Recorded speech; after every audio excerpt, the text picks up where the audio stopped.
చాలా మంది ఎంసెట్ అంటే ప్రెషర్ ఫీల్ అయిపోతుంటారు కదా, వాళ్ళందరికీ ఏం చెప్తావు? వెళ్తున్నప్పుడు మనం టెన్షన్ పడడం వల్ల మనకు వచ్చే స్కోర్ ఏం మారదు అని ఒక బేసిక్ పాయింట్ ఉంటుంది. అదే పాయింట్ నేను నమ్మాను. నేను ఒకవేళ టెన్షన్ పడితే నేను ఎక్స్ట్రాగా స్కోర్ లూజ్ అవుతానే కానీ ఒక మార్క్ కూడా ఎక్స్ట్రాగా గెయిన్ చేయని ఫీల్ అయ్యాను. నేను చాలా టెస్ట్స్ రాయడం వల్ల నాకు ముందుగానే ప్రెషర్ అనేది తక్కువ ఉంటుంది. ఎగ్జామ్ రాసినప్పుడు స్మూత్గా రాసేస్తాను. ఎగ్జామ్ రాసిన టైంలో కొంచెం అయినా టెన్షన్ పడ్డానంటే ఆ ఎగ్జామ్ పోతుందని నాకు ఎక్స్పీరియన్స్ ద్వారా తెలిసింది. ఎప్పుడు వచ్చాను కాదన్నయ్య, బుల్లెట్ దిగిందా? Hello friends, welcome to our channel.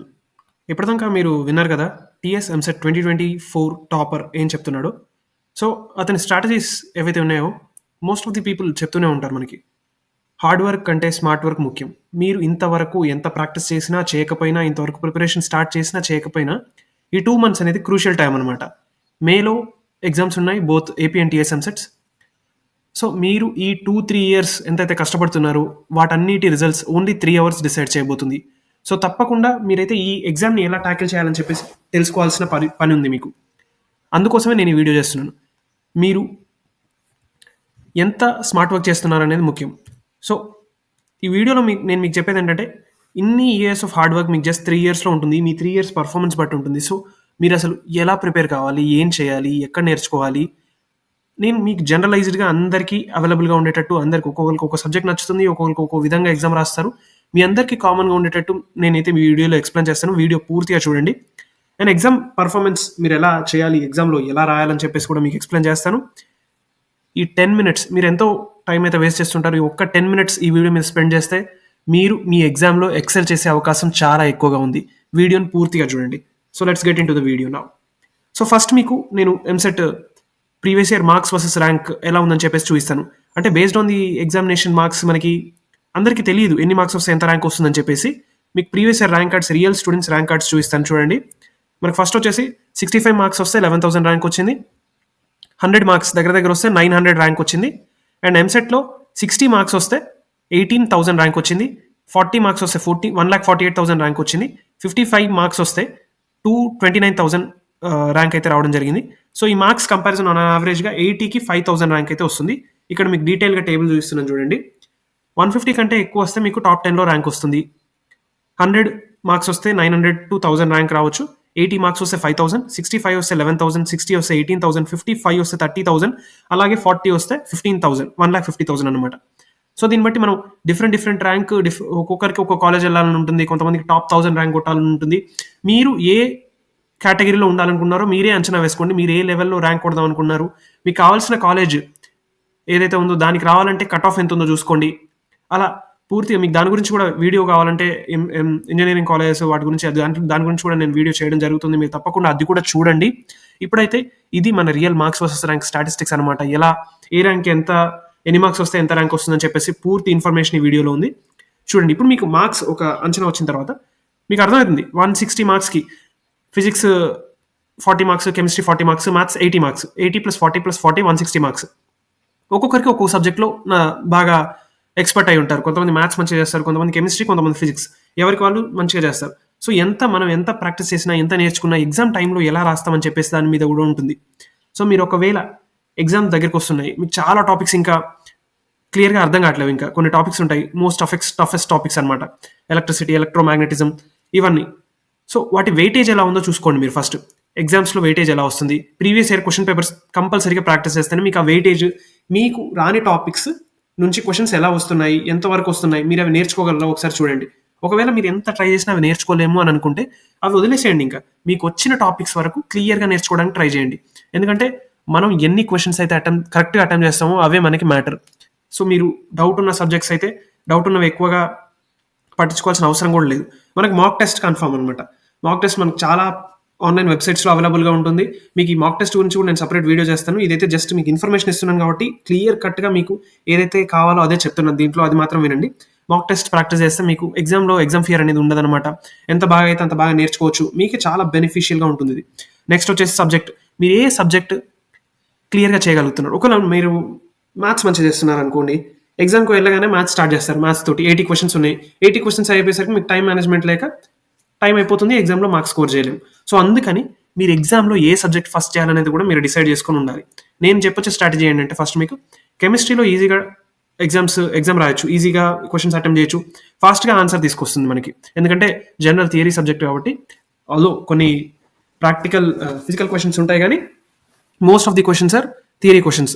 So starting వెళ్ళగానే కెమిస్ట్రీ ఫటాఫట్ ఎంత ఫాస్ట్గా వీలైతే అంత ఫాస్ట్గా కంప్లీట్ చేసేస్తే తర్వాత ఫిజిక్స్కి వెళ్ళొచ్చు. ఫిజిక్స్కి వెళ్ళిన తర్వాత మనం ఫిజిక్స్ కూడా ఫాస్ట్గా కంప్లీట్ చేసుకొని తర్వాత మ్యాక్సిమం టైంలో ఈ 2 కంప్లీట్ చేసుకొని మీకు రాని క్వశ్చన్స్ రివ్యూకి పెట్టేసుకొని మ్యాథ్స్తో వెళ్ళిపోవాలి. మ్యాథ్స్ మీరు లాస్ట్ టైం మొత్తం కేటాయించి పూర్తిగా రాయాలన్నమాట. చాలా ఎనర్జెటిక్గా ఉండాలి. మ్యాథ్స్ అంటే మనకి ఫార్ములాస్ అన్ని గుర్తుండాలి. సో ఫార్ములాస్ రివైజ్ చేసుకోవడం కూడా చాలా ఇంపార్టెంట్.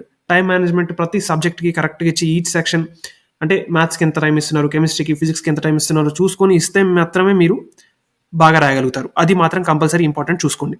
తర్వాత మీకు వచ్చిన కాన్సెప్ట్స్నే మాస్టర్ కండి. అంటే మీకు ఇప్పుడు ఒక ఫిజిక్స్లో ఒక టాపిక్ ఉంది, అది మీకు అస్సలు రావట్లేదు. సో దాని మీద మీకు ఒకవేళ నేర్చుకోగలుగుతారు అని నమ్మకం ఉంటే తప్పకుండా నేర్చుకోండి. అట్లా వదిలేమని అయితే నేను చెప్పట్లేను. సిలబస్ ఉన్నంత వరకు నేర్చుకోవడానికి ట్రై చేయండి. ఒకవేళ మీరు ఎంత ట్రై చేసినా రాలేదు ఆ సబ్జెక్ట్ అని మీకు అనిపిస్తున్నట్లయితే ఆ సబ్జెక్ట్ మీద మీరు ట్రై చేయడం వేస్ట్. మీకు ఉన్న కాన్సెప్ట్స్ని మంచిగా నేర్చుకోండి. అదే మీకు హెల్ప్ అవుతుంది.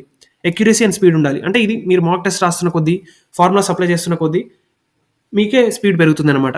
తప్పకుండా మీరు మాక్ టెస్ట్ రాస్తేనే మీరు మాక్ టెస్ట్ టైం పెట్టుకొని రావాలి. మనకి జస్ట్ క్యాజువల్గా క్వశ్చన్ పేపర్ తీసుకొని రాస్తున్నట్లు కాదు. మీరు ఒక టైం పెట్టుకొని ఎంతవరకు ఆ 3 hours ఆ క్వశ్చన్ పేపర్ మొత్తం తీసుకొని 3 hours సాల్వ్ చేస్తున్నామో లేదో చూసుకోవాలి. ఇదైతే కన్ఫర్మ్గా ఉంటుందన్నమాట. తర్వాత మనకి రివిజన్ షెడ్యూల్ కూడా చేసుకొని ఏ సబ్జెక్ట్ ఎన్ని రోజులు రివైజ్ చేసుకోవాలని చెప్పేసి పూర్తి డీటెయిల్స్ తీసుకొని మీరు కన్ఫర్మ్గా రివైజ్ చేసుకోవాల్సి ఉంటుంది. దాని తర్వాత ఎగ్జామ్ ఫియర్ నుంచి కూడా మీరు బయటకు వచ్చేయాలి. అంటే ఎగ్జామ్ కోసం భయపడడం వల్ల మనకి జరిగేది నష్టమే కానీ లాభమేం లేదు చెప్తున్నాను. అదే వినండి. ఎగ్జామ్లో టెన్షన్ అవుతారు, మీరు ఎగ్జామ్ కోసం భయపడి క్వశ్చన్ మిస్ చేస్తారు. సో దానికంటే అసలు భయపడకుండా ఏదైతే అదైందని చెప్పేసి ముందే ప్రాక్టీస్ మంచిగా చేసుకొని మంచిగా అన్ని రిఫర్ చేసుకున్నాం. ఆన్లైన్లో ఎన్నో రిసోర్సెస్ ఉన్నాయి, మనకి చాలా రిసోర్సెస్. అవన్నిటిని రిఫర్ చేసుకొని మీరు కన్ఫర్మ్గా రాస్తే మీకు అసలు ఎగ్జామ్ భయం అనేది పెట్టుకోని అవసరం లేదు. నెక్స్ట్ వచ్చేసి previous year question papers. So mostly అన్ని కాన్సెప్ట్స్ అయితే ఇంపార్టెంట్, కానీ ఎక్కువగా ఈజీ చాయిస్ ఫర్ స్టూడెంట్స్ అంటే previous year question paper solve చేయడం. ఈ previous year question paper solve చేయడం వల్ల ఏమవుతుందంటే మనకి ప్యాటర్న్ అర్థమవుతుంది. ఒక సబ్జెక్ట్ నుంచి ఇన్నే క్వశ్చన్స్ వస్తాయి ప్రతిసారి. అంటే ఇప్పుడు మనకి ఇంటిగ్రేషన్స్ అండ్ డిఫరెన్షియేషన్ ఉంటే 5 questions వస్తాయి మ్యాథ్స్లో దాని మీద. అలా మీకు ప్రతి చాప్టర్ నుంచి లిమిటెడ్ నెంబర్ ఆఫ్ క్వశ్చన్స్ అనేవి వస్తుంది. ప్రీవియస్ ఇయర్ క్వశ్చన్ పేపర్స్ మీరు రిఫర్ చేసినట్లయితే మీకు ఏ సబ్జెక్ట్ నుంచి ఏ టాపిక్ నుంచి ఎన్ని క్వశ్చన్స్ వస్తున్నాయో తెలిసిపోతుంది. సో దాన్ని బట్టి మీరు ఆ టాపిక్ మీద ఎక్కువ గ్రిప్ క్రియేట్ చేసుకోవచ్చు. ఒకవేళ మీకు రాని టాపిక్ నుంచి ఒకటే క్వశ్చన్ వస్తుంది అనుకో, దాని మీద ఫోకస్ చేయాల్సిన అవసరం లేదు. అట్లా చూసుకోండి. నెక్స్ట్ ఇంపార్టెంట్ టాపిక్స్ ఏందో తెలుస్తాయి ప్రీవియస్ క్వశ్చన్ పేపర్ చూసుకుంటే. సో దాన్ని బట్టి మీరు ఏది ఫస్ట్ పెట్టుకోవాలి, ఏది ఫస్ట్ చదువుకోవాలని చెప్పి ప్రియారిటైజ్ చేసుకోవచ్చు. సో మీకు కావాలంటే నేను బుక్స్ లింక్స్ కూడా కింద కామెంట్ సెక్షన్ అండ్ డిస్క్రిప్షన్లో మెన్షన్ చేస్తాను. మీరు అక్కడి నుంచి వెళ్ళి కొనుక్కోవచ్చు. ప్రీవియస్ ఇయర్ క్వశ్చన్ పేపర్స్ ఏవైతే ఉన్నాయో అరిహంత్ సిరీస్ అయితే బెస్ట్ ఉంటుంది. లాస్ట్ 20-25 years పేపర్స్ అన్నింటినీ కల్పించేస్తారు వాళ్ళు. మన లేటెస్ట్ 2024 పేపర్స్ వరకు అప్డేటెడ్గా ఉంటుంది. మీరు ఈ 2 monthsలో ఆ ఒక్క బుక్ సాల్వ్ చేయగలిగితే, ఏపీ వాళ్ళకి ఏపీ సంబంధించినటువంటి బుక్స్ ఉంటాయి, టీఎస్ వాళ్ళకి టీఎస్ బుక్స్ ఉంటాయి. 2 మెన్షన్ చేస్తాను. తప్పకుండా మీరు ఒకసారి చూడండి, రేటింగ్స్ కూడా చూడండి. బుక్స్ అయితే కన్ఫర్మ్గా మంచిగా ఉంటుంది. అరిహంత్ సిరీస్ చాలా one of the finest series. దాంట్లో ప్రీవియస్ ఇయర్ క్వశ్చన్స్ అన్నీ ఉంటాయి. మీరు తప్పకుండా రిఫర్ చేసి చూసుకోవచ్చు. ఈ previous year question paper solve చేస్తేనే మనం ఎంత ఎగ్జామ్కి దగ్గర అవుతున్నామో మనకు అర్థమవుతుంది. ఎగ్జామ్ ప్యాటర్న్ అర్థమవుతుంది, ఎన్ని క్వశ్చన్స్ వస్తున్నాయో అర్థమవుతుంది. దాన్ని బట్టి మీరు మీకు ఎగ్జామ్ రాసేటప్పుడు కూడా మీకు ఆ మూమెంట్కి ఈజీగా మీరు ఫ్లోలో వెళ్ళిపోతుంటారు. కాబట్టి మీకు అంత టెన్షన్ కూడా అవ్వదు. సో డెఫినెట్గా ఇవి కూడా చూసుకోవాలి. ప్రీవియస్ ఇయర్ క్వశ్చన్ పేపర్లో అరిహంత్ సిరీస్ చూసుకొని ఉంటే మనకైతే బెటర్గా ఉంటుంది. సో అది మనం చూసుకోవాల్సిన విషయం అనమాట.